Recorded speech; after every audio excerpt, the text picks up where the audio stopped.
What's up, guys? Welcome back to another video, and in this video I'm going to be doing another tier ranking list. So I made a video about 2 weeks ago when this game first came out, and I made a list ranking all those 13 survivors from worst to best. And a lot of people, you guys, didn't agree with me, and since that video, my opinions have changed. Obviously, I played more of the games, I leveled up a lot of more characters, and seen a lot of gameplay of other characters, and I pretty much made a whole new list entirely. But remember, this is my opinion, so if you don't agree with my list, you don't need to get negative about it. Just let me know your list in the comments below. But this one is just what I personally think, and yeah, let's get right into it. So coming in at last place at rank 13, I have to put Ash Williams, the Ash vs Evil Dead version. This is also the leader version, and I just think he's the weakest out of the whole everybody. I think he's so easy to kill. I don't think he's a threat. I think he's very weak, and he definitely needs some buff of some kind.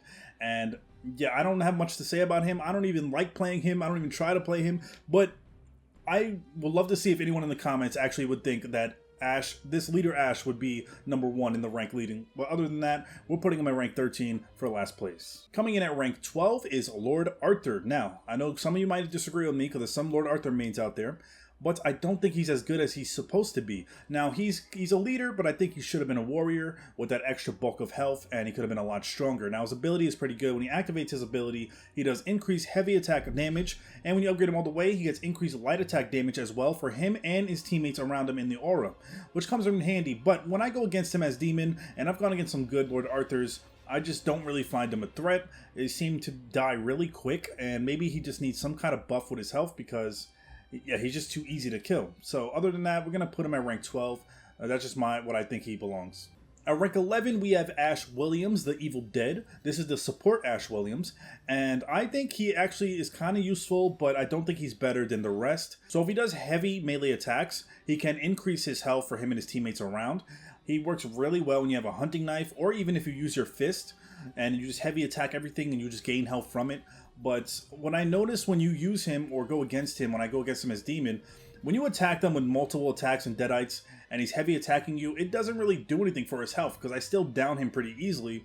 So his healing for the punches doesn't really go faster than my damage with the deadites, if that makes sense. So we're gonna have to put him at rank 11 for now, and hopefully he'll get a buff later on. I think they nerfed him too a little bit too, so that's why we ranked him a little bit lower this time. Coming in at rank 10 is Amanda Fisher. Now, Amanda Fisher is a beast, don't get me wrong. She has amazing abilities. She starts off with a pistol, which is not the strongest, but it does come in handy. And then she has the ability that when she activates it, she temporarily fires her ranged weapons without wasting any ammunition, which is huge in this type of game and could come in handy. I do wish the hunters or warriors that start off with weapons, I do wish like you start off with like a blue rare weapon, not a common one. That would make it a lot better. The regular pistol does not really do a lot of damage when it comes to boss or elites, especially endgame when you're a lot stronger. So unless she gets stronger weapons at the end, I don't see her really doing that much damage. And before you jump on me in the comments about that, can you honestly tell me that Amanda is better than all the other hunters in the category?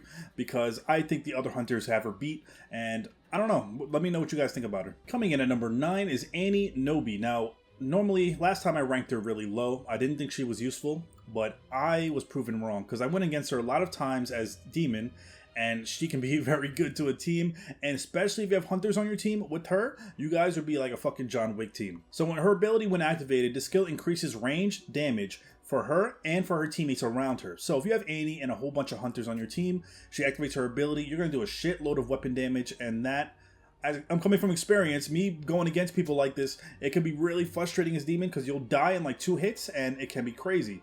So she's a must-have on your team when you have some hunters on your team. But if you don't have hunters on your team, I don't think she's as effective. She does have an ability to where when attacks by you and your teammates within the aura, you cause more damage to the balance bar. So that's really the benefit of having warriors, but she's more useful for hunters. So that's why we put her at rank 9. So this is when the list started to get tricky because I was having trouble of who goes in what spot now, because every survivor from now on is really good and it's so hard to put him in the exact right spot on the list. So we're going to have Scotty coming in 8th place, and Scotty can definitely be really good, especially if he has an axe. He can do a lot more balance bar, increase health and dismemberment damage, which comes really handy. It can be really effective against when they possess a Deadeye and they're attacking you with it. He also partially reduces his fear level with every enemy he kills by 5, so that definitely could come in handy as well. But going against him, I find him like a a medium to almost high threat, but not really up there compared to the other warriors. Next up, we have Pablo coming in at rank number 7. Now, Pablo is good because he cannot be seen on the map by the demon, and he can also drive cars without being noticed by the demon as well, so that could come in handy. He also makes his own amulet coins, which he can use, and because he's a support, when he uses the amulets, he also increases the armor of all the teammates around him. Same with the colas. You drink the cola, it heals up everyone around him. That's pretty much a support thing.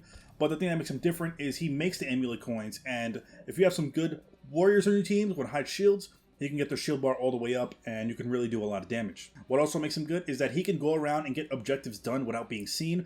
While your team is looting up, getting all the loot, you can go get the map pieces. The demon will not know where you are. And yeah, you can also loot along the way and don't have to worry about getting chased by the demon unless he physically has to see you, but he won't see you on the map. So that's why we're going to put Pablo at rank number 7. But let me know in the comments, where do you think Pablo belongs on this list? Coming in at number 6, we have Ash Williams from Evil Dead 2. Now, I know some of you are going to disagree with me on this because in my last video, you guys said he belonged in like the number 1 spot. I do believe he is very strong. He's my favorite character to use right now. This is the build I use for him. I was playing it on stream and I actually really enjoyed it. So I have a max level and I think he is amazing. His ability to get the demon out of possession is the most funnest, annoyingest thing to go against, but the funnest thing to do. So if you guys don't know, his ability is when the demon player possesses either another survivor or deadite, he can activate his ability and basically kick the demon out of possession and dropping his energy down all the way to 0, which could come in handy for a team, especially when like he possesses a hunter or someone strong that could take down your whole team. You want to make sure you do that right away. So he's definitely up there. That's why we put him number 6. But is he better than the other hunters, man? I don't know. It's really tough to say. It's really tough making this list from this point on. So now we're down to the top 5. And at number 5, we're going to put Kelly. Now, obviously, everyone that played Kelly, you know she looks good. And you know her stamina alone is amazing. Every hunter's stamina is amazing. Every hunter has some really good stamina when you level up their stamina stats in the tree and in game.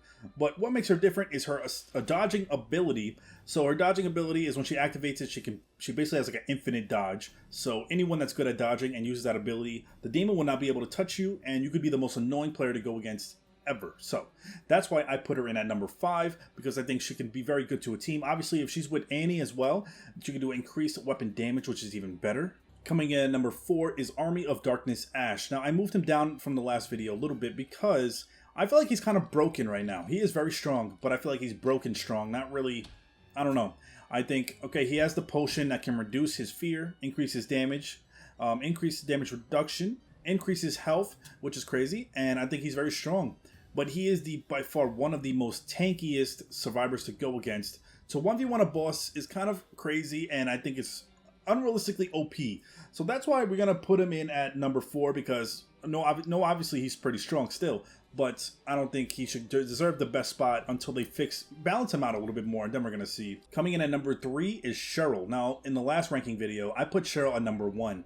And of course we had to drop her because she did get nerfed. Her overall ability got nerfed a little bit, and I don't think she's as good as she once was.